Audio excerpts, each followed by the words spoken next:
Good day! Are we digitally ready? This is the question that teachers and learners are probably asking right now.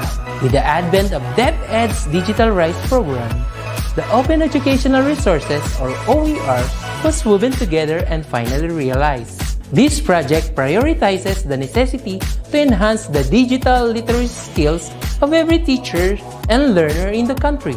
Our OER mission is to connect the disconnected. OER is indeed an innovative initiative with a lofty aim to get disconnected schools and last-mile schools connected through ICT even without an internet connection. It is designed to cater to the need of these schools for interactivity, digitalization, and delivery of 21st century skills that will ensure that every learner is future ready. Join us in another training workshop and learn more about open educational resources, whose primary purpose is to provide support and assistance to learners and teachers in this rapid advancement of technology. Our goal is to build and strengthen the capabilities of public and private teachers, school heads, and supervisors by teaching you to create and design interactive, localized, and contextualized instructional materials for teaching using basic, advanced, and proficiency software and tools. Surely, this will be another exciting and engaging webinar training workshop. Together, let's all rise amidst this crisis. Para sa bata, para sa bayan, para sa guro. Sulong Edukalidad!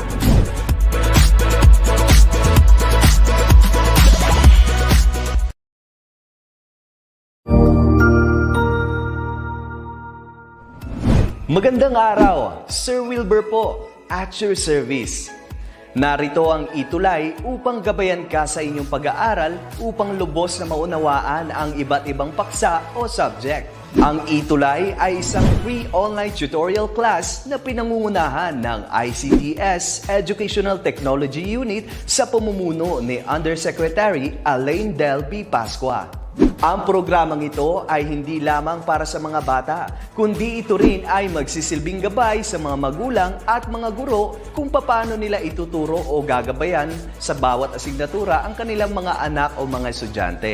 Sa kasalukuyan, ang self-learning module mula sa rehiyon ng Calabarzon at kilala sa tawag na Pivot ang ginagamit sa ating itulay online class. Kaya ano pang hinihintay ninyo? Ihanda na ang inyong mga ballpen o lapis, papel o kwaderno at samahan kaming itulay ang pagkatuto para sa bawat batang Pilipino. Sama-sama tayong magtutulungan para malampasan ang mga hamon sa panahong ito. Halina't matuto kasama ang inyong online tutor sa oras na ito.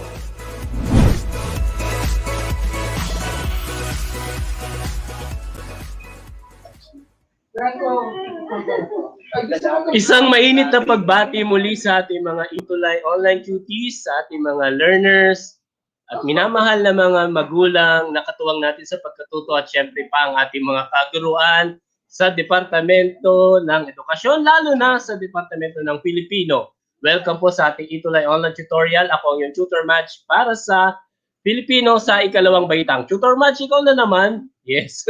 So ako muna ang inyong sub-tutor para sa hapon na ito. So good afternoon, watching from San Juan West Central School, si Gabriel Escobido. At thank you Gabriel sa pag-attend ng ating itulay session. Ayan na, sabi ko na nga ba, di ba? Hindi pa ako makalagid kanina. Wait lang po. Kaya po iiwan ng isa sa ating mahusay na itulay tutor. Wait lang po. Sa itulay. So, wait ayan. lang po, sir. Wait lang po. Yes, so habang inantay natin si Tutor Arlene, sorry po ayan muna nating batiin ang ating, ayan yung munang batiin ko muna ang ating mga online tutor, tuties na kasama natin ngayon. So unang-una dyan na bumati ng good afternoon, si Erin Miranda, si Sophie Aguirre, si Fatima, si Gallagher Aguila na masugid natin, na isa sa masugid nating tuties. Maraming salamat Gallagher sa iyong mga parents, sa iyong nanay at tatay, mama, papa na sumusuporta sa iyo palagi. Si Micaela Pineda from grade 2 Matapat of Santo Domingo Elementary School, Minalin, Pampanga. Ayan. So maraming salamat. Si Telly Casiple ng Paes Elementary School, grade 2 ng Peach Tulip. Ayan.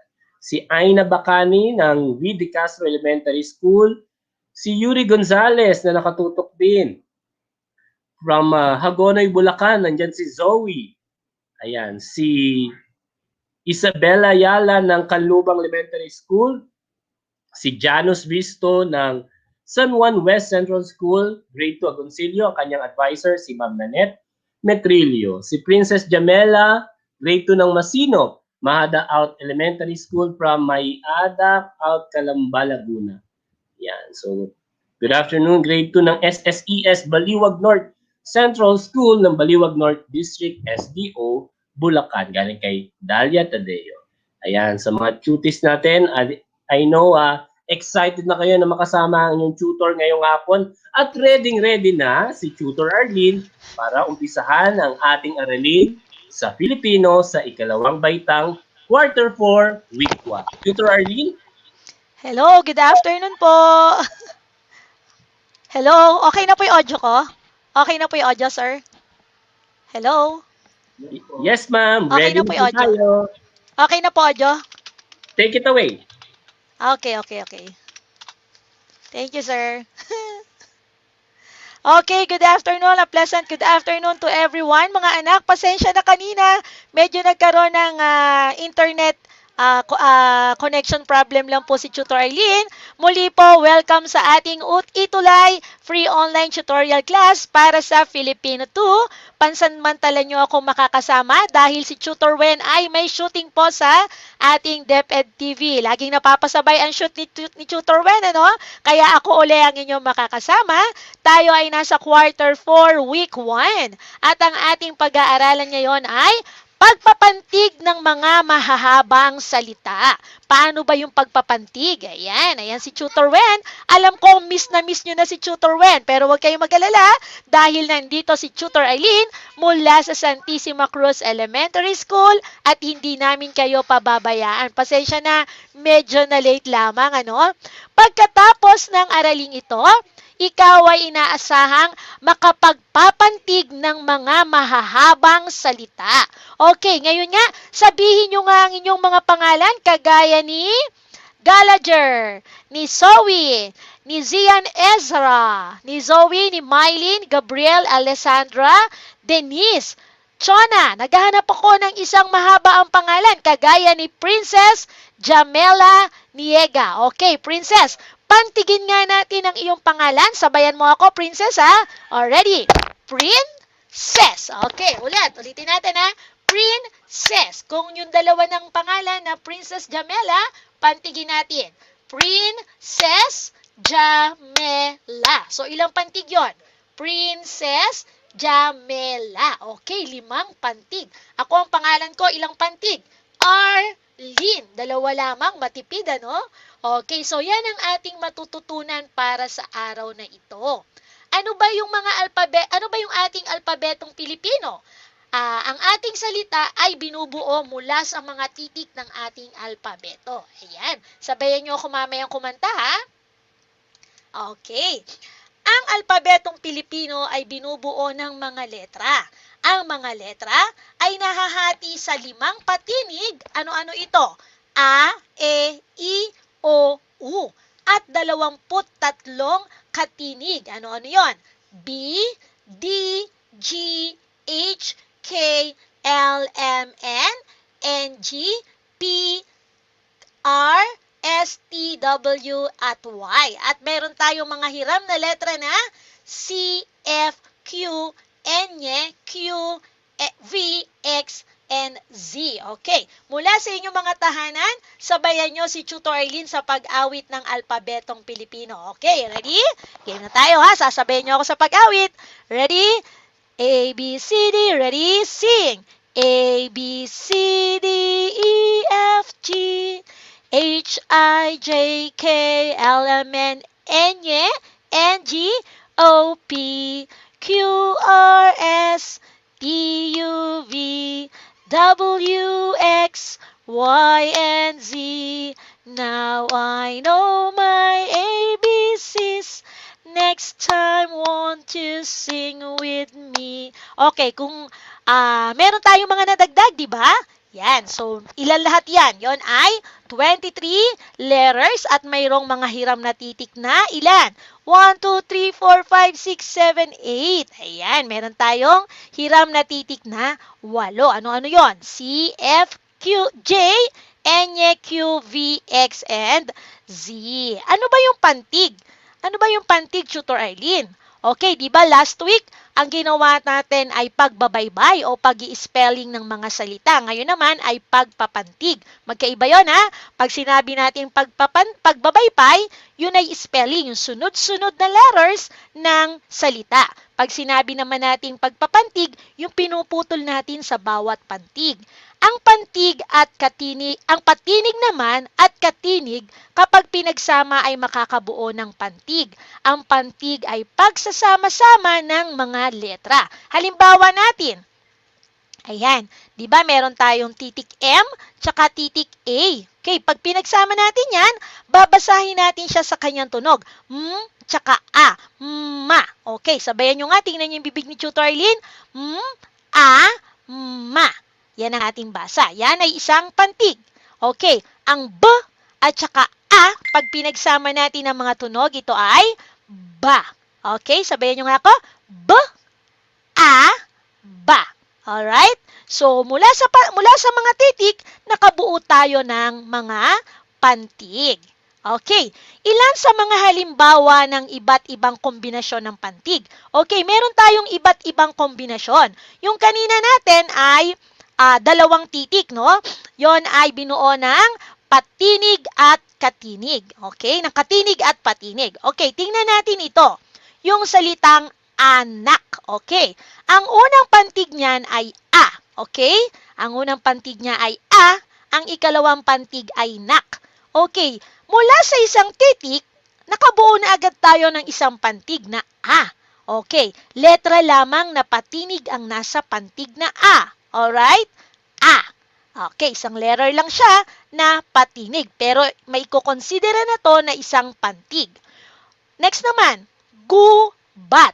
Ang letra na katinig at patinig ang bumubuo dito. Okay, yung letter G, yon ay katinig, at yung letter U, yon ay patinig. So, pinagsama natin yan, nakabuo tayo ng pantig na gu. Alright? Next naman ay siw. Okay, napansin nyo yung may makapal na titik, yung may salungguhit? Ito ay binubuo naman ng katinig, patinig, katinig. Ulitin natin ha, alin dyan ang katinig? Yung letrang S. Patinig yung letrang I, W yung letra A. Katinig ay yung letrang W. Alright, ulitin natin. Siw. Alright? Siw. Yung siw ay katinig, patinig, katinig. Okay, next naman ay parang.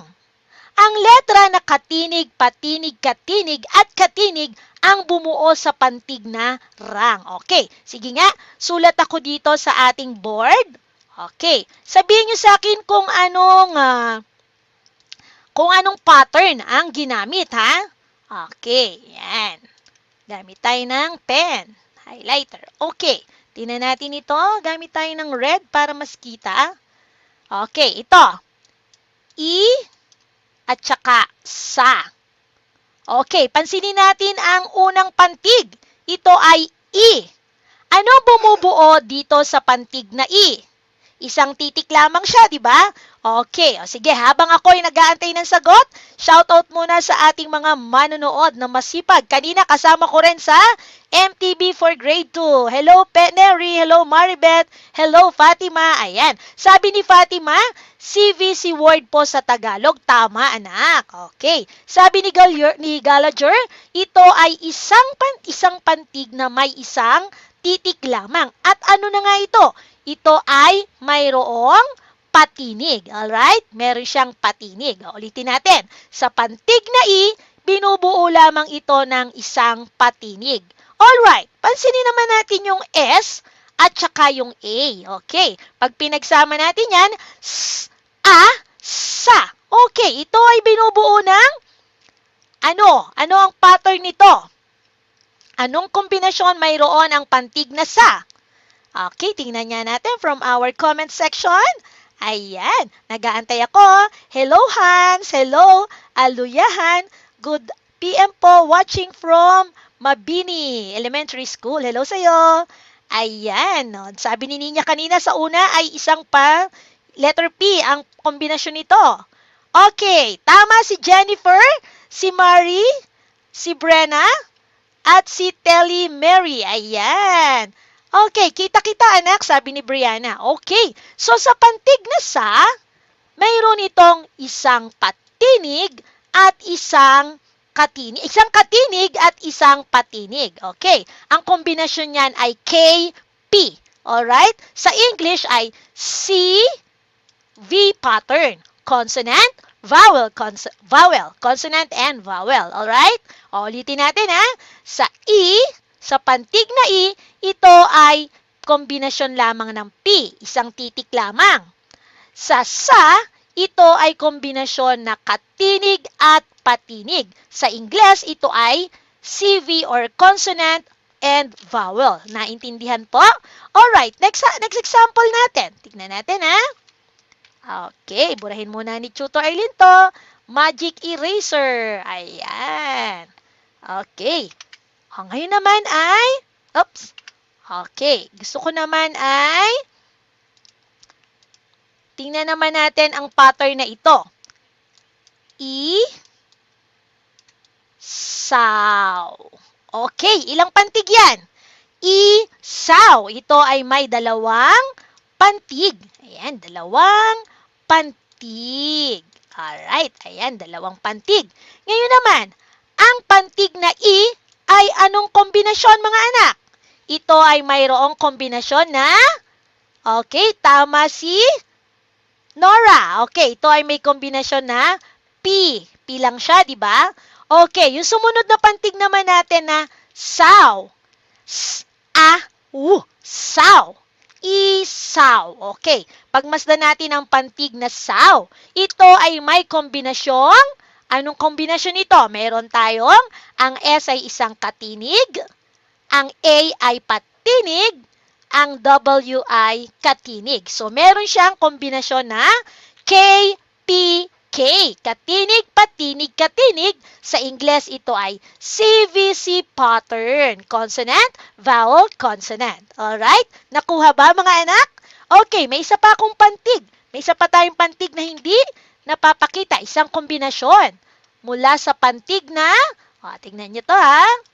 Alright, sulat ulit si Tutor Arlene ng, okay, tingnan natin to ay, okay, tang. Okay, tang. Ilan ang pantig? Tang. Mayroon siyang dalawang pantig. Alright, mayroon siyang dalawang pantig. At, tingnan naman natin kung anong kombinasyon mayroon ang unang pantig. Ang unang pantig na ay may anong pattern, mga anak? Meron siyang kombinasyon na, okay, tama si Chona, may dalawang pantig. Si James, tama rin. Si Jennifer, si Mylene, si Zoe, may dalawa daw pantig na lutang. Sabi ni Zian, ang bilis, di ko makita, nawala na. Sabi ni Zian ay may pattern na KP at KPKK. Ang galing, anak, tama. Okay, sa unang pantig, mayroon itong K, katinig at patinig na kombinasyon. At sa ikalawang pantig naman na tang, ito ay mayroong, yung T ay katinig, ang A ay patinig, ang N ay katinig ulit, ang G ay katinig. So, meron siyang KPKK pattern.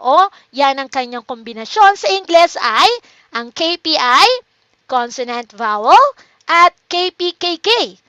Consonant, vowel, consonant, consonant. Okay?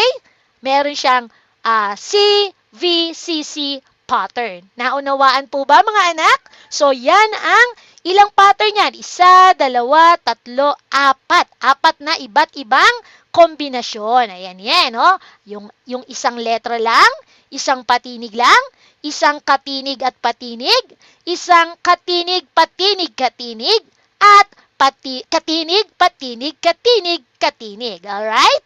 Ayan. Ano naman ang salita? Saan ba nagmula ang salita?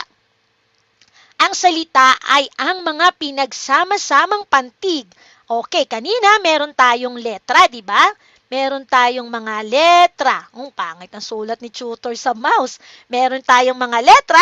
Mula sa mga letra, nakakabuo tayo ng pantig. Ayan, pantig. Alright. Ulit ha. Mga letra, sunod pantig, at mula sa mga pantig, pag pinagsama-sama natin, makakabuo naman tayo ng mga salita. Alright? Tingnan nyo yung pattern na yan, ha? Letra, pantig, salita. Diyan nagmula. Alright? Burahin muna ni Tutor Arlene. Halimbawa natin. Okay, tingnan natin ang ating halimbawa. Okay, ang ating halimbawa ay si ma. Okay, unang pantig ay ma. Inulit-ulit ang pantig, ma. Anong nabuo nating salita? Ma. Alright? So, yung ma, binuo ng dalawang letters. M at A. Tapos, inulit pa uli ng M at A.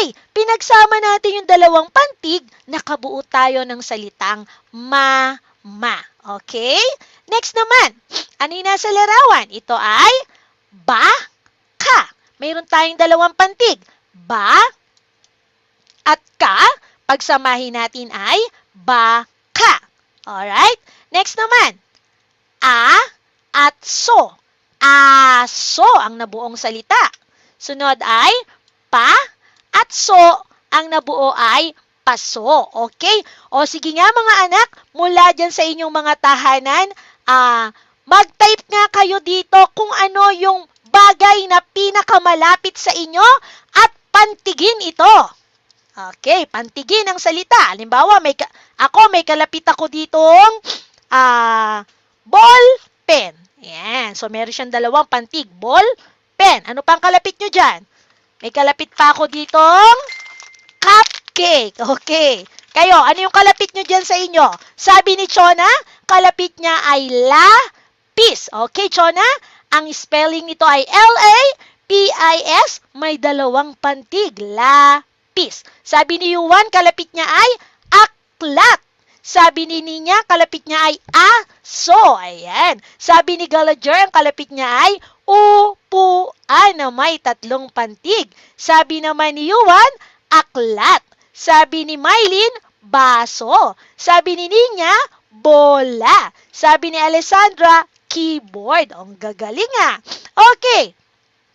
So, sa mga salita, ano naman ang pagpapantig? Ito ay paghahati-hati ng mga salita sa pantig o mga pantig. Halimbawa natin, ang salitang masayahin. Okay, mula nga sa ating comment section, pakihati-hatiin nga ang salitang masayahin, pantigin ang salitang masayahin. Alright, tingnan natin ha. O sabi ni Angel, ang kalapit daw niya ay suklay. Yan, sabi ni Yuan, aklat. Okay, ngayon naman, masayahin. Pantigin natin ang salitang masayahin. Hati-hatiin natin ito. Ayun, tama si Hans. Masayahin. Tingnan natin kung tama ang inyong sagot. Kagaya ng sinabi nyo ni Mikaela at ni Fatima, ni Hans, ni Erin, ni Kathleen, ni Mari, ito ay masayahin.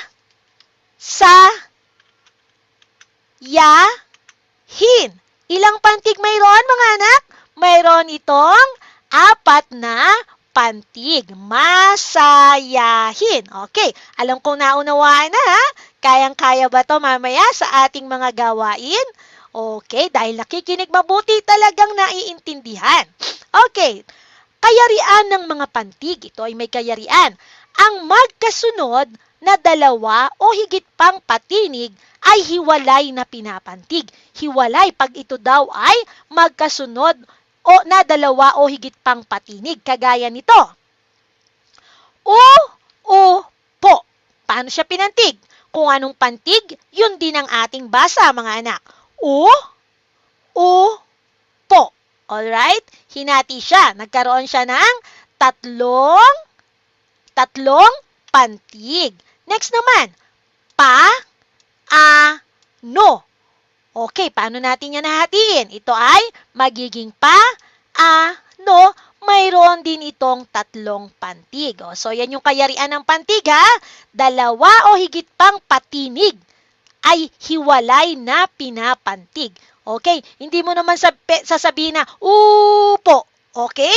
Puputulin natin yan, hahatiin natin. Pwede mo ba sabihin, paano? Dahil may dalawang A, pahahabain mo ba yon? Hindi po. Ito ay ating puputulin o hahatiin. Alright? Yan ang unang kayarian ng mga pantig. Ikalawa naman ay, ano yon? Magkasunod na katinig sa loob ng isang salita ay pinaghihiwalay. Ang una ay kasama sa patinig na sinusundan at ang ikalawa naman ay patinig na kasunod. Halimbawa nito, ayan, tingnan nyo ha. Ayan, di ba yung K at saka yung S ay parehas na katinig? Parehas siyang katinig. Paano natin yan papantigin? Paghihiwalayin natin yan, hahatiin natin. So ito ay magiging tukso. Okay? Tukso. Kaya meron na itong ilang pantig? Dalawa. Hindi mo naman sasabihin na tukso. Hindi, mali yun. Ibig sabihin, mali ang iyong pagpapantig. Ito ay dapat na tukso dahil may dalawang katinig na magkalapit. Ayan, hinati natin. Sunod naman ay takpan. Yung K at P ay parehas din katinig. Putulin natin yan, hatiin natin. Magiging takpan. Ilang pantig? Mayroon itong dalawang pantig. Alright. Naintindihan po ba yung ikalawang kayarian? Mayroon pa tayo. Ikatlong kayarian ng mga pantig. Ito ay sa hiram na salita, ang magkasunod na katinig ay parehong kasama sa kasunod na patinig. Alright. Ayan, kagaya nito. Sobre. Ayan, kanina pinaghiwalay natin, di ba? Kanina pinaghiwalay natin yung dalawang katinig. Ngayon naman, sila ay magkasama.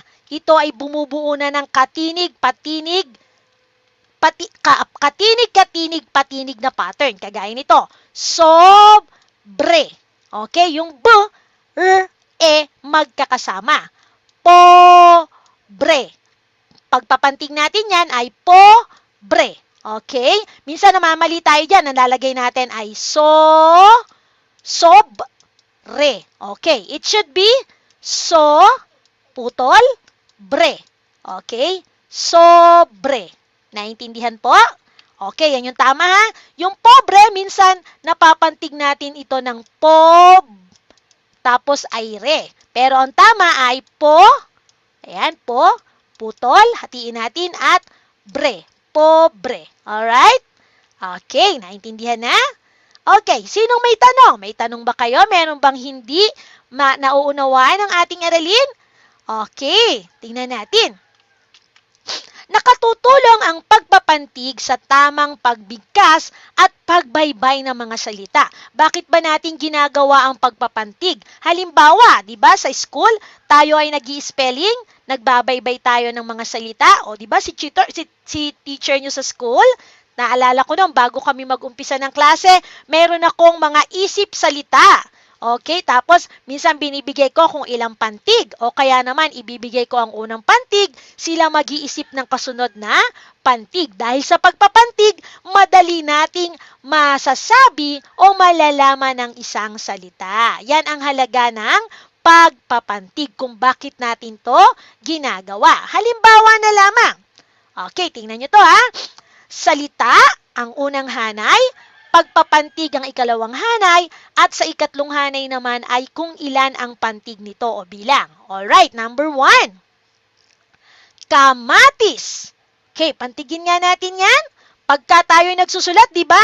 Iisipin mo, susulat mo yung matis. Alright, di ba? Madali mo siyang maisusulat dahil sa iyong pagpapantig. Okay, next word ay singkamas. Okay, ito ay kuwari, magsusulat tayo ha. Singkamas. Okay, dahil sa pagpapantig, madali mong maisusulat ang isang salita. So, ito ay may tatlong pantig, kagaya rin ng kamatis. Alright? Next word ay ang, kalabasa. Paano natin yan papantigin? Ito ay ka. Kunwari, nagsusulat tayo. Ako, magsusulat ako ng totoo. Ka, la, ba, sa. Alright, so dahil sa pagpapantig, na-spell o nabaybay ko siya ng wasto. Next word ay, ilang pantig yon mga anak? Mayroong 4 na pantig, sabi ni Dahlia. Sabi rin ni Pauline. Sabi rin ni Yan. Ayan, ni Chona. Tama mga anak. Next word, ito medyo mahaba. Escaparate. Okay, sulat nga natin. Escaparate. So, susulat mo muna yung S. Okay, parate na binubuo ng ilang pantig. Okay, tama ang sagot ni Maribeth kanina, yung kalabasa, tama, may 4 na pantig. O, yung escaparate, ilang pantig mayroon mga anak? Okay, sabi ni Chona, escaparate, mayroong 5 pantig, sabi ni Chona. Sabi ni Maria, ayan, ni Maribeth.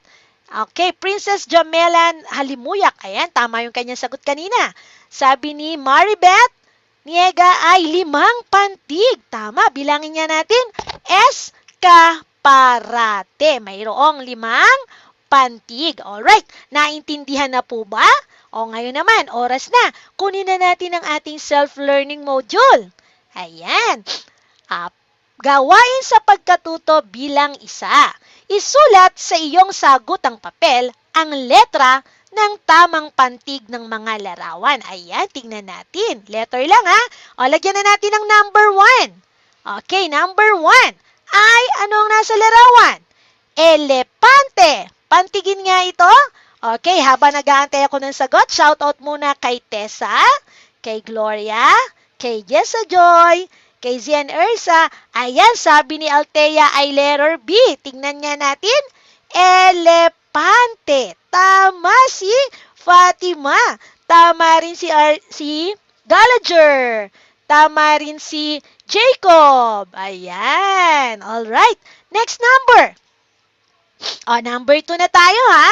Ito ay kutsara. Kutsara. Kutsara. Kutsara. Okay. Tingnan nga natin kung ano ang sagot ng mga bata. Okay. Number 2 ay kut. Okay. O, yan na ang clue nyo ha. Sa number 1. And number 2. May clue na tayo. Kut. Okay. Kasi maaaring may magkamali dito. Sabi ni Gallagher, A. Sabi ni Hans, A. Sabi rin ni, ang daming sagot ni Hans. Sabi rin ni Erin ay A. Tingnan natin. Ayan, tama. Okay, pag pinantig natin ito ay kutsara. Ayan. Next word, number 3. Maglagay na ng number 3. Anong inyong sagot? Okay, tingnan nga natin. Anong sagot ng ating mga mag-aaral for number 3? Kaldero. Kung ang sagot mo ay letter C, tama, kagaya ni Marie. Preya, tama ang sagot, pati ni Marian at ni Sarah, at ni Ariana, Mikaela, tama, and Erin. Okay, next. Anong nasa larawan? Ito ay telebisyon. Telebisyon. Number 4 na tayo. Kung ang sagot mo ay letter B, telebisyon, tama ka. Tingnan ko ang mga sagot. Number 4 yan mga anak ha.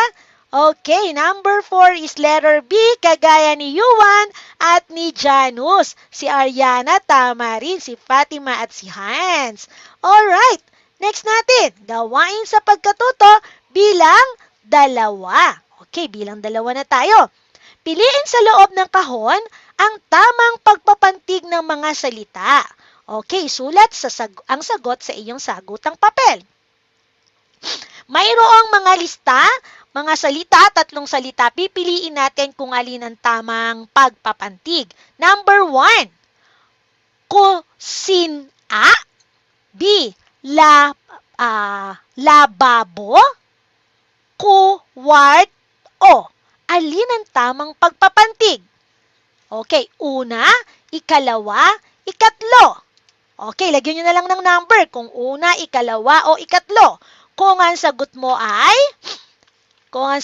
kagaya ni ang bilis ni Marie at ni John Rose, kung ang sagot mo ay pangalawa, lababo, tama ang iyong sagot. Ang bilis ni Mariana. Alright. Pangalawa, sabi ni Sophie. Sabi ni Ariana, pangalawa rin. Tama. Okay, Janelle, kuwart o, parang mali anak yon kasi dapat ito ay kuwar, putol, to. Okay? Ilang pantig mayroon? Ito ay mayroong pantig na 3. Next number, number 2. Beranda, panuluyan, kiss-ame. Alin ang tamang pagpapantig? Beranda, panuluyan, kiss-ame. Anong tamang pantig? Anong tamang pagpapantig? Okay, tama si Gallagher. Tama si Kathleen. Ito ay beranda. Ang galing. Tama rin si Aryan, si Pauline. Una daw. Tama. Good job mga anak. Next, number 3. Harapan, likuran, balkonahe. Alin ang tamang pagpapantig? Okay. Sabi ni, pinakita na akong tamang sagot. Sabi ni, ang bilis, ang daming comment. Sabi ni Ednalyn, number 3. Ito ay balkonahe. Great job, anak. Next, number 4. Ito ba ay tukad or pamingganan, terasa? Okay. Alin ang tamang pagpapantig? Tukad or pamingganan, terasa. Okay. Ano ang tamang pagpapantig? Tingnan nga natin. Okay, parang may dalawa tayong tamang sagot. Ito ay pamingganan. Ayan. Pamingganan at terasa. Tama. Okay, tama rin yun. Dalawa ang ating pwedeng maging sagot. Okay, pwedeng dalawa ang sagot. Kasi yung terasa, tama rin. Okay, yung terrace, no? Next, number 5. Estante, kutson, telebisyon. Okay. Ano napansin nyo kay Tutor Eileen? Pag mali ang pagpapantig, mahirap basahin ang isang salita. Okay? Kung ang sagot mo ay telebisyon, tama. Kagaya ng sagot ni Pauline. Ayan. Kagaya ng sagot ni Gabriel, ni Zia, ni Maria. Tama ang inyong mga sagot. Alright, next number. Para naman sa pagkatuto, bilang 3. Pantigin ang mga salita. Isulat ang bilang ng pantig nito sa unahan ng bilang. Gawin ito sa inyong papel. Okay, unang bilang. La bandera. Okay, pantigin nga natin ang salitang la bandera. Mula sa comment section na kukuha ng tamang sagot, la bandera. Okay, tingnan nga natin kung ang sagot mo ay la bandera. Tama. Ayan, ito ay may ilang pantig. La bandera. Tama si Yuan. May 4 na pantig. Tama rin si Kyle. Tama rin si Chona. Tama si Pauline, si Jacob, si Sophie. Okay, for number 2 naman, mga anak. Ay, nalabas ko na ang sagot. Mekaniko. Okay, pantigin nga natin ang salitang mekaniko. Excuse me. Sabi ni Ariana, ang mekaniko ay may 4 na pantig. Okay, pantigin natin. Ito ay mekaniko at ito ay mayroong 4 na pantig. Alright, next number. Number 3. Mangingisda. Mangingisda. Ito ay mayroong mangingisda. 4 na pantig. Alright, nakuha ba ang tamang sagot mga anak? Ayan, tama si Angel, mekaniko. Ayan, may sagot na kaagad si Ayesha. Si Marie, ang sabi niya ay maestra. Maestra, ito ay may 3 pantig. At sa number 5 naman ay kartero. Mayroong itong 3 pantig. Ang dami nakakuha ng tamang sagot. Sabi ni Ayesha, mangingisda. Sabi ni Hans ay may 3 pantig. Tama, gayon din si Ariana, si Hans, tama ang inyong mga sagot at si Chona. Ngayon naman, kumpletuhin natin ang pangungusap base sa ating natutuhan ngayong araw na ito. Sabayan niyo ako pagbasa ha. Pagkatapos kong mapag-aralan ang araling ito, nabatid ko na ang patlang ay ang pagsasama-sama ng mga letra. O ano yun? Pangalawa yun, meron tayong mga letra, makakabuo tayo ng blank, at mula sa blank, makakabuo tayo ng blank. Okay, anong inyong sagot? Tingnan ko nga sa ating comment section. Ang galing ni Sophie at ni Neri. Ang sabi nila ito daw ay pantig. Tama. Mula sa mga titik o letra, makakabuo tayo ng pantig. At mula naman sa mga pantig, mga anak, ano naman ang mabubuo natin? Alright, mula sa mga pantig, ano ang ating mabubuo? Tama si Maria Luisa kanina. Pantig, tama mga anak. Letra, pantig. Ano susunod? Tingnan natin. Anong inyong sagot? Ang galing ni Marian at ni Gallagher, ni Neri, okay, at ni Chona. Makakabuo daw tayo ng mga salita mula sa pantig. Great job mga anak. Okay, ngayon naman. Ang patlang naman ay ang paghahati-hati ng mga salita sa pantig o mga pantig. O ano naman yan? Ano yung tawag natin sa pamamaraan na yon? Ito ay, tingnan nga natin. Ay, naku, lumabas yung sagot. Okay, tingnan nga natin. Anong inyong sagot? Okay. Anong inyong sagot? Anong tawag natin sa pamamaraan? Tama si Gallagher.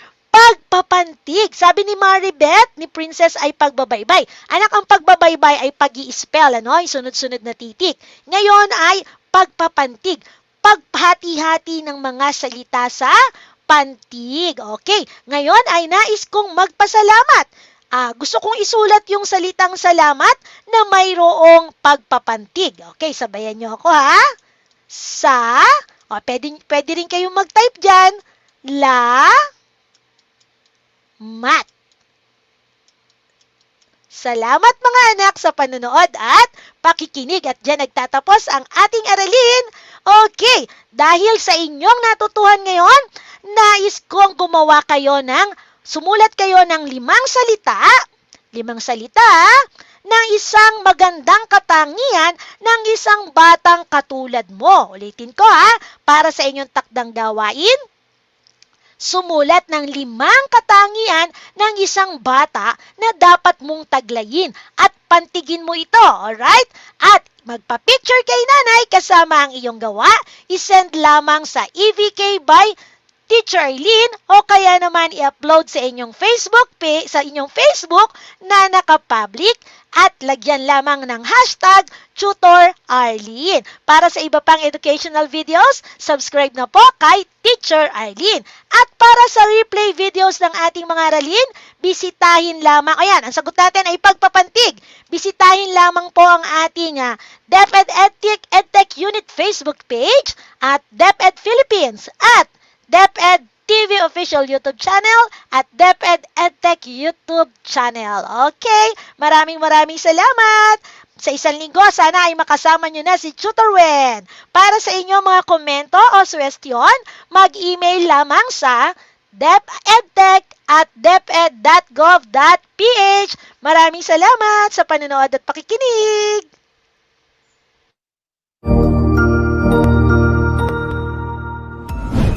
Sigurado ako na marami ka na namang natutuhan sa ating tutorial session ngayong araw.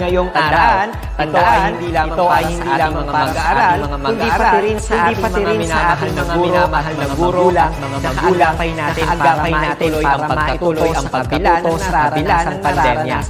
Patuloy ding sumubaybay sa DepEd para sa mga araling ginawang video episode. Mapapanood ito mula Lunes hanggang Sabado, alas 7 ng umaga umaga hanggang alas 7 ng gabi sa inyong mga telebisyon. Abangan bukas ng tanghali ang iba pang aralin sa ating online tutorial sessions sa mathematics. I-like and subscribe at manatiling nakasubaybay sa ating tutorial sessions sa DepEd EdTech Unit FB page at Educational Technology Unit channel sa YouTube at sa DepEd Tayo at DepEd Philippines social media accounts. Paalam!